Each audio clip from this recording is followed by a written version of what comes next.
Hello guys, welcome to my YouTube channel. आज हम करेंगे डोमिनेंस मेथड। लास्ट वीडियो में हमने किया था ऑड्स मेथड। पहले हम देखेंगे डोमिनेंस मेथड होता क्या है। Dominance method basically dominate the row and column होता है।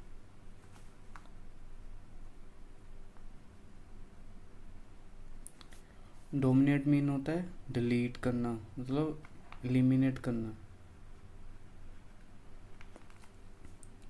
रो जैसे मैं हो गया और कॉलम जैसे कोई कॉम्पिटिटर हो गया मेरे साथ। जैसे मेरी कंपनी होगी कोका कोला और कॉम्पिटिटर मेरा हो गया पेप्सी। ये हमें इम्पोर्टेंट चीज़ हमें हमेशा याद रखनी है।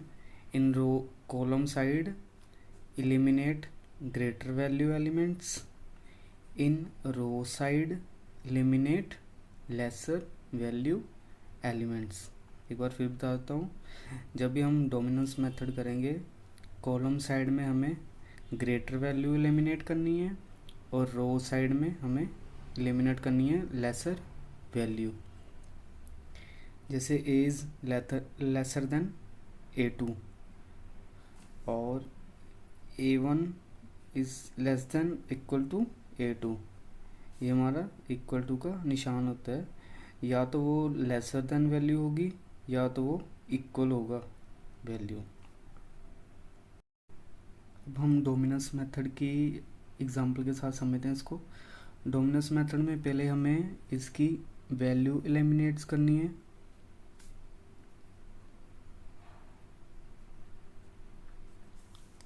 देन उसके बाद हमें इसका सैडल पॉइंट निकालना है। देन हमें इसकी ओड्स मेथड के साथ सोल्व करना है। वैल्यू एलिमिनेट तब तक करनी है जब तक इसकी मैट्रिक्स हमारी 2 नहीं बन जाती, क्योंकि सैडल पॉइंट 2 में ही यूज़ होता है और 2 वैल्यू में ओड्स मेथड लगता है। तो डोमिनेंस मेथड स्टार्ट करने से पहले ये आपको याद रखना है कि 2 मैट्रिक्स तक हमें इसको सोल्व करना है। पहले हमें रो वाइज करना है, row wise eliminate.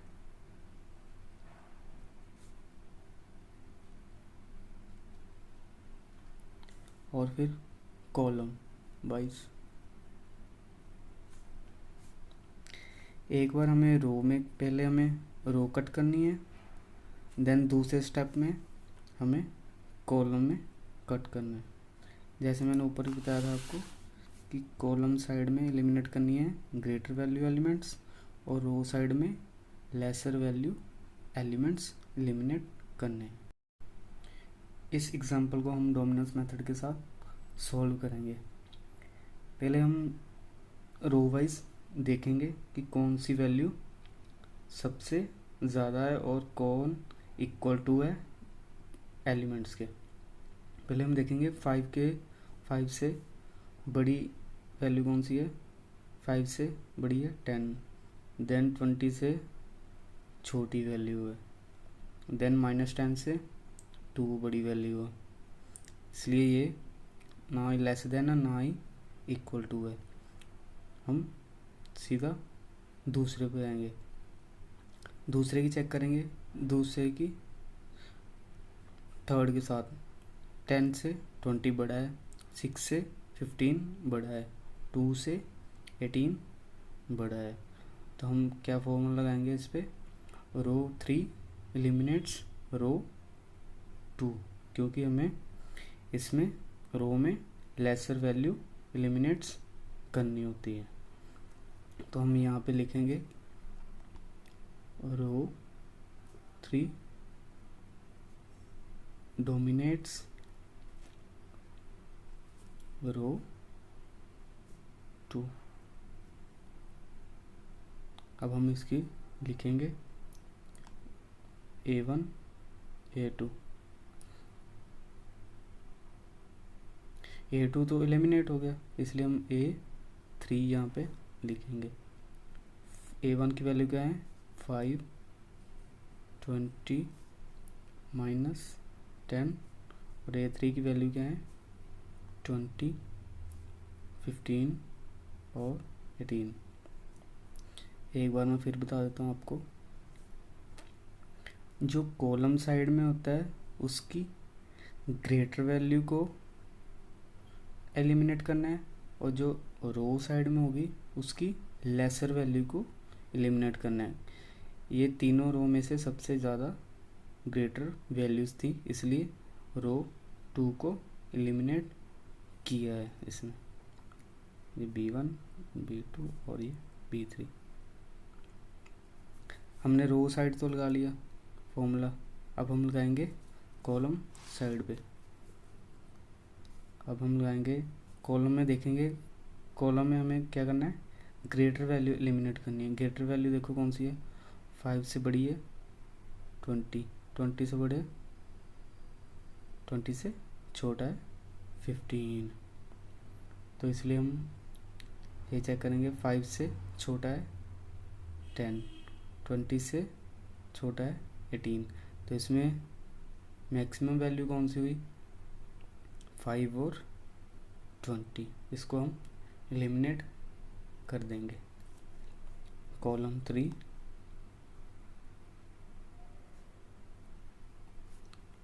Eliminate column 1।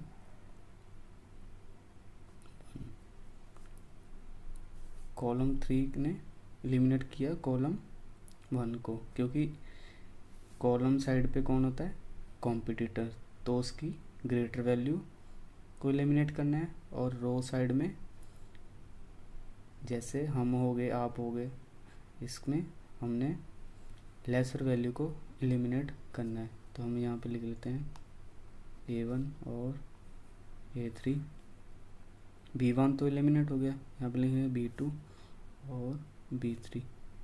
20 और 15 -10 और 18, ये हमारी होगी 2 × 2 मैट्रिक्स।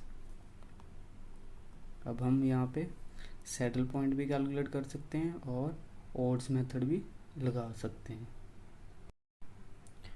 अब हम इसमें कैलकुलेट करेंगे सैडल पॉइंट। सैडल पॉइंट में क्या था, row minimum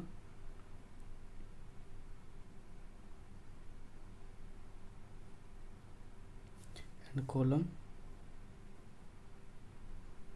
maximum.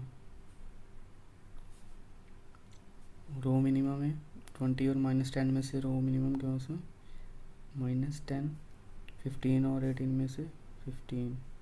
Column maximum है 20 और 15 में से 20, -10 में से 18 मैक्सिमम वैल्यू। और इसमें हमने देखना है मिनिमम में मैक्सिमम वैल्यू कौन सी है 15, और कॉलम मैक्सिमम में मिनिमम वैल्यू कौन सी है 18। So saddle point does not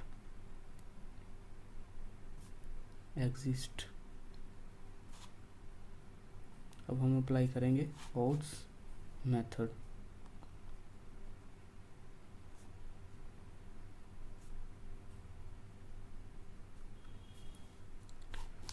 value लिखेंगे हम 20, 15, -10 और 18। A1, A3, B2, B3, ये B3 है। और हम इसमें ओड्स कैलकुलेट करेंगे। ओड्स कैलकुलेट करने में मैंने लास्ट वीडियो में बताया था, ये A1 है हमारा,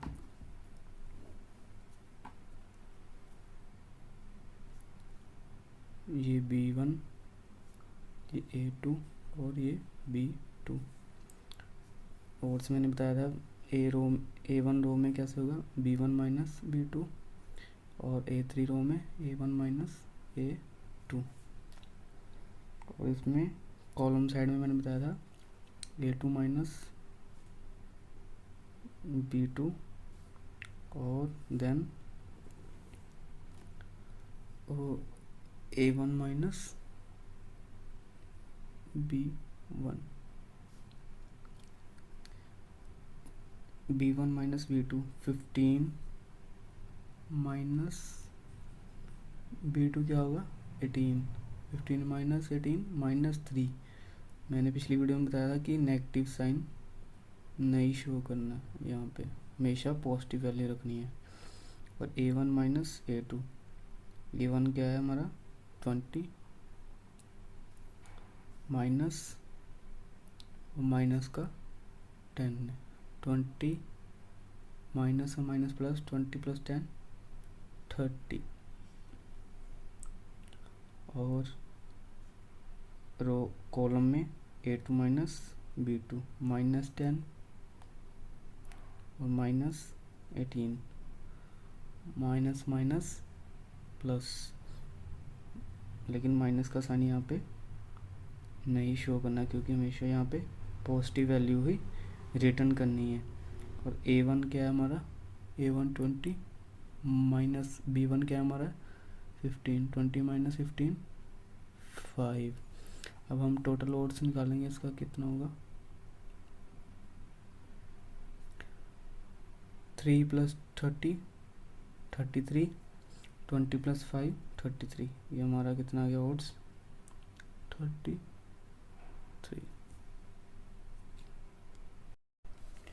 ओड्स निकालने के बाद हम क्या कैलकुलेट करेंगे वैल्यू ऑफ गेम।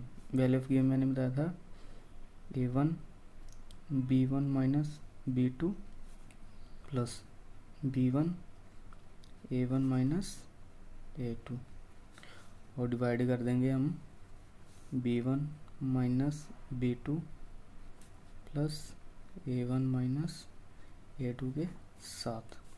अब हम वैल्यू पुट करेंगे A1 हमारा क्या है 20, B1 क्या है हमारा B1 minus B2 3 plus B1 की वैल्यू क्या है 15 और A1 माइनस A2 हमारा क्या है 30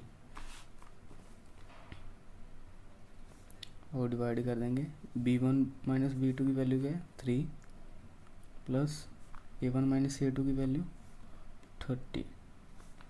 ये हमारा हो गया 10 डिवाइडेड बाय 33। ये हमारी वैल्यू ऑफ गेम आ गई 510.30। अब हम कैलकुलेट करेंगे probability of player A, probability of B player. Probability of A किसकी निकालनी है हमें A1 की और A3 की, A1 और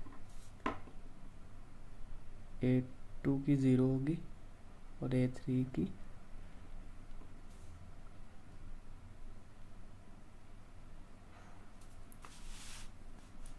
और प्रोबेबिलिटी B1 B2 और B3 निकालना है। पहले हमने देखना उसमें मिस क्या है A1 है और A3 है। A1 की वैल्यू क्या है ओड्स 3, टोटल ओड्स कितने हैं 33, 3/33 मीन्स 1/11। और A2 की हमारे पास वैल्यू नहीं है तो A1 A2 क्या होगा 0 और A3 क्या है हमारा 30/33।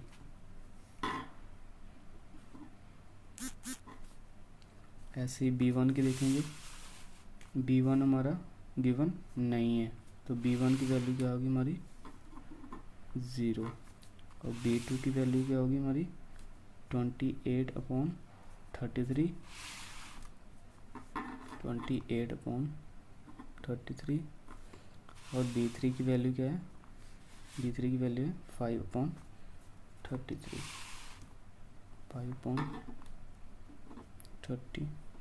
ये हमारा हो गया आंसर।